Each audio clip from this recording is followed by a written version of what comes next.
Okay, gusto kong gumawa ng channel ng Synergy company, no? Pupunta lang ako dito sa SearchTube na to, no? SearchTube.click ang pangalan niyan. Bali, ayan ay default channel lang yan. Pupunta ako dito sa Create Your Own Channel. Napakadali lang, no? Ita-type ko dito desired username ko. Ilalagay kong desired username is Synergia. Full name, o pangalan pa rin natin. Lagay natin dyan. Email address. Ito trick sa email. No? Kunyari, gusto kong Synergia. Gagamitin ko yung Gmail ko. Lalagyan ko ng plus.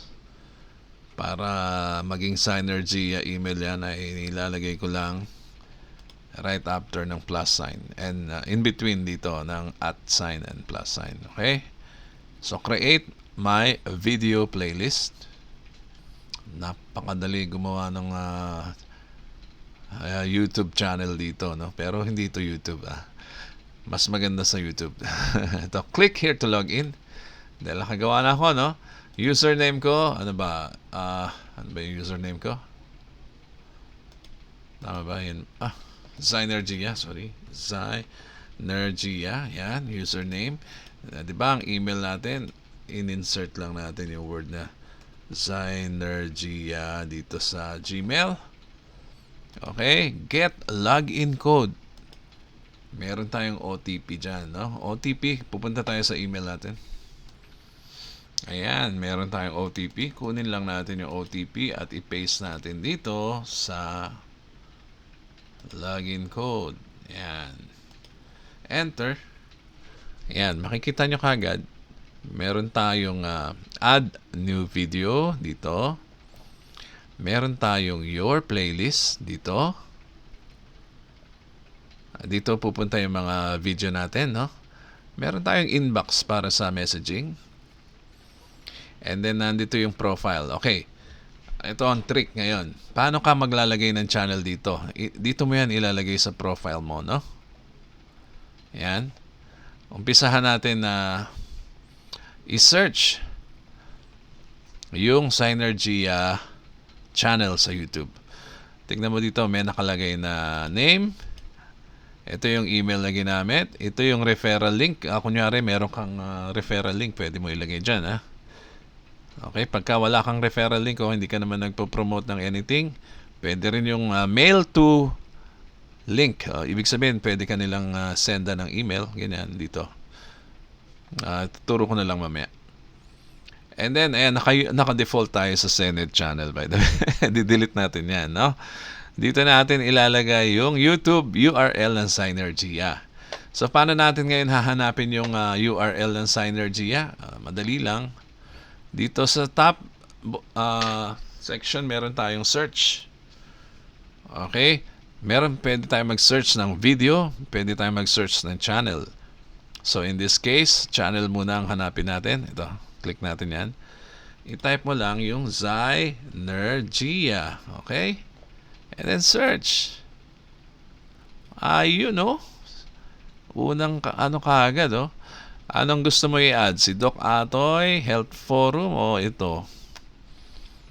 Siguro ito, no? Maganda, no? Sa kanila rin kaya yan? Kasi baka mamaya hindi, ito na lang kay Doc Atoy na lang para sigurado tayo. Ika-copy ko yan by clicking this. Copy. Boom. URL copied, no? Pag close mo yan, ipupunta ka na ngayon dito. Ilalagay mo yan sa YouTube channel dito. Buburahin mo na itong nandito. Ipalit natin yung Synergia kay Doc Atoy. Ayan. Okay. Automatic na bago yung YouTube channel dito, no? Hindi mo na kailangang baguhin yan. Actually, ayan na yan. Babaguhin mo na lang to. Pwedeng pangalanan mo na lang Synergia channel. Okay lang. O pwede mong bahala ka na dyan sa channel o pwede mong copyin yun sa YouTube. And then, dito, syempre, yung default natin, babaguhin natin yan ng logo ni Doc Atoy. O kaya, Synergia, no? Balik tayo sa search. Kalimutan ko. Para magamit mo to, o magamit natin ito, pwede rin. Save mo lang yung image. Ayan, save image. Yan. Sa PC, madali mag-save, ha. Oops, may mga kung ano-ano dyan. Sa PC, madali mag-save. So, saan tayo mag-save? Dito na lang sa... Saan ba tayo mag-save dito? Sa magulong folder natin na magulong folder ng home. Tingnan natin itong home. Ano ba ng mga home dito? Dito na lang sa downloads folder. O kaya daming folder kasi. Dito na lang sa out folder na to. Yan. Save muna natin yung Synergia. Synergia. Yan. Save. Hindi pa na-activate Windows ko. Close. Okay. Lagyan natin ng photo muna to kasi mas maganda makuha natin yung photo, no? Lagyan natin dito sa home para makita na lang natin yung Synergia logo. Ayan, ito. Ayan, dalawa. May brand photo, merong profile photo, pero pareho na lang para pwedeng mukha mo, pwedeng logo. Ayan, bahala ka na. Akin, pareho lang. And then, bago ko i-update yan, kailangan ko baguhin to eh. So, gusto ko email address na lang din dyan, imbes na referral link. Lalagyan ko lang yan ng mail to, and then colon, and then paste yung email. Ganyan. Tandaan mo, mail to, colon, and then paste mo yung email mo dyan. Pareho lang din dito sa FB chat group. Kung meron kang chat group, pwede mo i-paste dyan para mag-join sila sa'yo. Ilagay natin o wag na. Pwede naman. Pwede natin na later palitan. So, kompleto na to. Okay, kompleto na to. Kompleto na. Update na natin. Ayun, meron ka ng bagong channel ng Synergia. Tingnan natin, i-view natin yung player natin, ha? Tingnan natin, ha? Okay na yan. So, view player. Ayun, meron tayong default video na konting ad, parang ganyan. And then, makikita mo dito, itong may playlist na to, yan ay lalagyan mo ng individual videos. Okay, bahala ka na kung anong gusto mong ilagay dyan. Kaya may playlist dyan. Ngayon, dito naman ang Synergia na kakikreate lang natin. Tingnan natin. Di ba? Ang dami na kaagad laman ng channel mo. Ang maganda pa, updated lagi yan according sa date na pinost nila yung video mo. Yung video nila. Okay, hanggang doon sa umpisa, hanggang dulo. Ay, actually, nag-start lang sila nung 2020. Basta ganyan. Yan. Pero hindi siguro dinilit na nila yung mga ibang video. Anyway, September 30 yung latest. Ayan.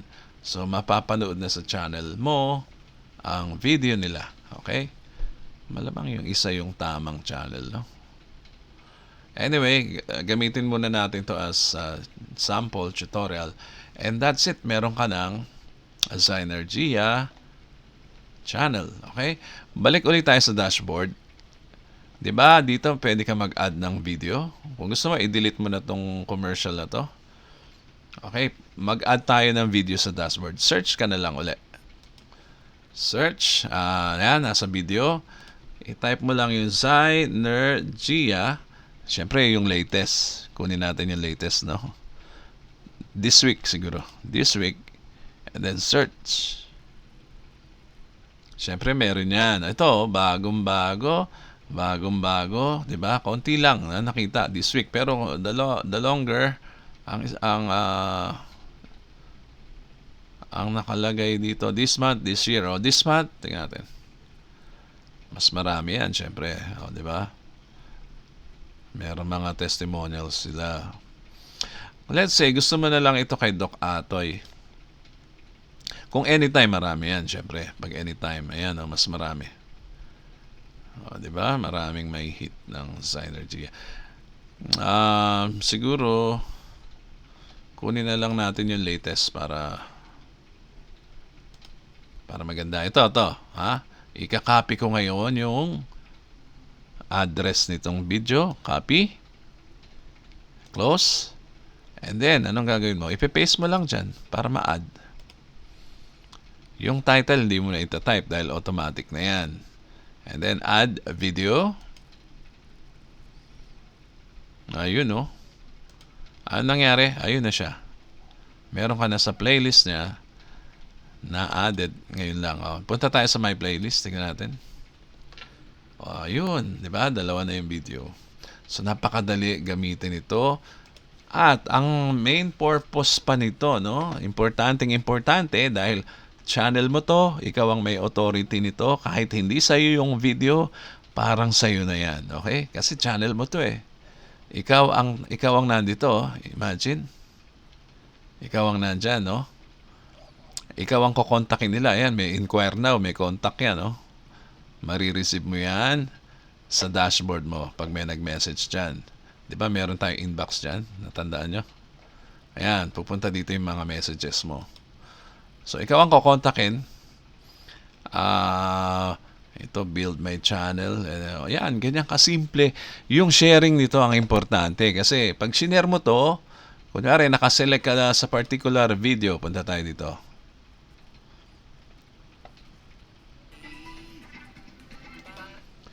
Kunyari, gusto mo i-share yung gusto mong video. For example, ito. Gusto mo yung video na yan, no? O, isi-share natin yan. Pipindutin mo lang yung share button or yung title. Pwede rin. Masishare mo na yan sa friend mo or sa Facebook or any app, social media platform na gusto mo i-share. Ganyan, di ba? Sa cellphone din. Ayan. Di ba? Oh, i-select mo na lang. Kung sa Facebook, click mo yung Facebook. Kung copy link, copy mo yung link, di ba? Alam niyo na kung paano yan. So, pag-press nila nung na-shared mong link, dito sila pupunta. I-testingin nga natin. Actually, ito, yan. Copy. I-testing natin sa Messenger. Ayan. Bali, testingin natin. Kunwari sa Messenger, ipe-paste lang natin yan sa chat. Kunwari. And then send. Tingnan mo itsura. Send. Medyo mabagal. Ay, teka. Hindi lumabas yung thumb image niya. Dapat lalabas ang thumb image dito, ha? Try nga uli natin. Naku, ba't ganun? Ito na lang latest. Ito. Baka may problema lang sa video. Kunyari yan. Share uli natin. Okay, kakopy natin yung link. Okay, punta ulit tayo sa Messenger. Paste natin. Sana naman lumabas yung thumb image.